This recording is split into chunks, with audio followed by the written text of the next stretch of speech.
दिल्ली ही नहीं पूरे भारत की शान लाल किला अपनी शान और शोहरत के लिए पूरी दुनिया में प्रख्यात है। दिल्ली की सल्तनत पर 200 सालों से ज्यादा राज करने वाले मुगल साम्राज्य ने लाल किला से अपनी पूरी सल्तनत को संभाला। नमस्कार, मैं हूं ईशा खान। आज बात करेंगे भारत की शान लाल किला की। जी हाँ, ये दिल्ली के बीचों बीच स्थित है, जहां अब देखने योग्य बहुत से संग्रहालय हैं। ये ऐतिहासिक कलाकृति है जिसे देखने के लिए दूर दूर से दूसरे देश के लोग भी आते हैं।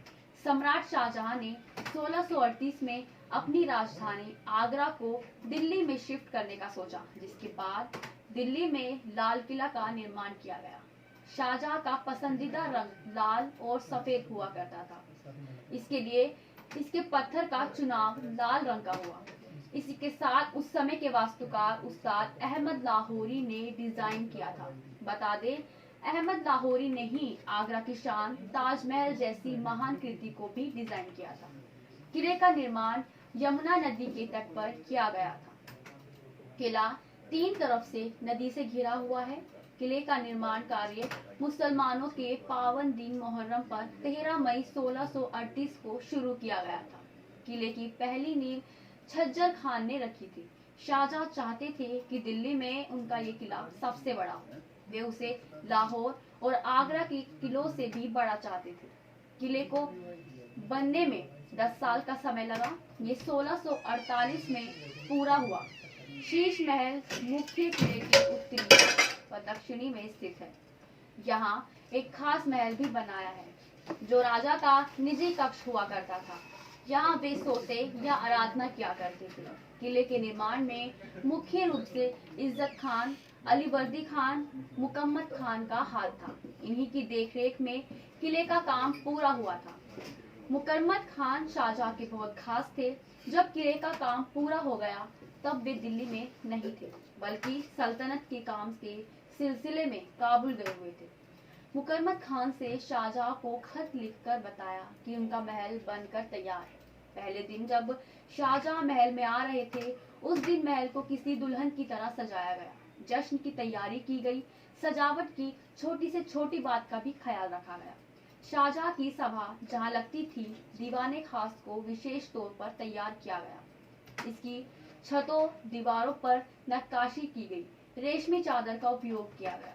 दीवाने खास के बीचों बीच एक बड़ा कमरा झूमर लगाया गया, जिसे खास अहमदाबाद में बनवाया था। दरबार में शाहजहां के पहुंचते ही फूलों की वर्षा की गई। शाहजहां ने सबको बहुत से जेवर, सिक्के, हीरे जवाहरात बांटे। मुगल शासक औरंगजेब के सत्ता में आने के बाद मुगल सल्तनत की वित्तीय और प्रशासनिक संरचना पर फर्क पड़ा।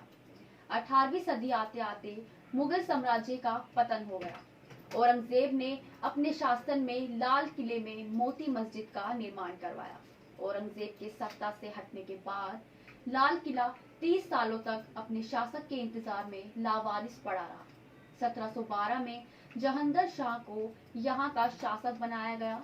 कुछ ही सालों में इनको मारकर फर्रुखसियर राजा बन गया। फर्रुखसियर ने यहाँ बहुत लूट मचाई। चांदी से जड़ी ऊपरी दीवार को तांबे में बदल दिया।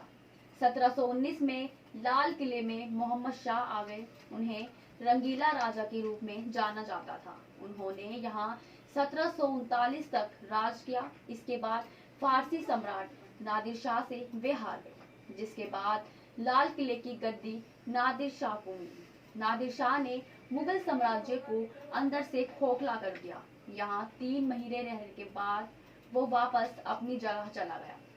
वही 1752 में मराठाओं ने दिल्ली की लड़ाई जीत ली। 1761 में मराठा पानीपत की तीसरी लड़ाई हार गए, जिसके बाद दिल्ली अहमद शाह दुर्रानी की हो गई। 1803 में ब्रिटिश ईस्ट इंडिया कंपनी से मराठाओं की लड़ाई हुई, जिसमें वे हार गए। दिल्ली और लाल किला दोनों पर मराठा का हक नहीं रहा। ब्रिटिश लोगों ने मुगलों की इस ऐतिहासिक जगह को अपना घर बना लिया। आखिरी मुगल बादशाह बहादुर शाह द्वितीय थे, जो किले में रहे थे। उन्होंने 1857 की लड़ाई में ब्रिटिश को हराया था, लेकिन वे ज्यादा दिन तक यहाँ राज नहीं कर पाए। ब्रिटिशों के इस महल में कब्जे के बाद इसे पूरी तरह से बदल दिया गया। दीवाने खास मोती महल, शीश महल, बगीचा, हरम, फर्नीचर सब कुछ तोड़ दिया गया। ब्रिटिश ने सारी कीमती चीजों को लूट लिया और उसे अपने गुप्त खजाने में रख दिया, या यूं कहें यहीं से भारत को लूटना उन्होंने शुरू कर दिया।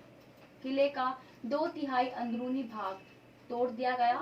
साथ ही बता दें 1890 से 1900 के दौरान ब्रिटिशर लॉर्ड ने लाल किले के टूटे हिस्से को फिर बनवाने का आदेश दिया।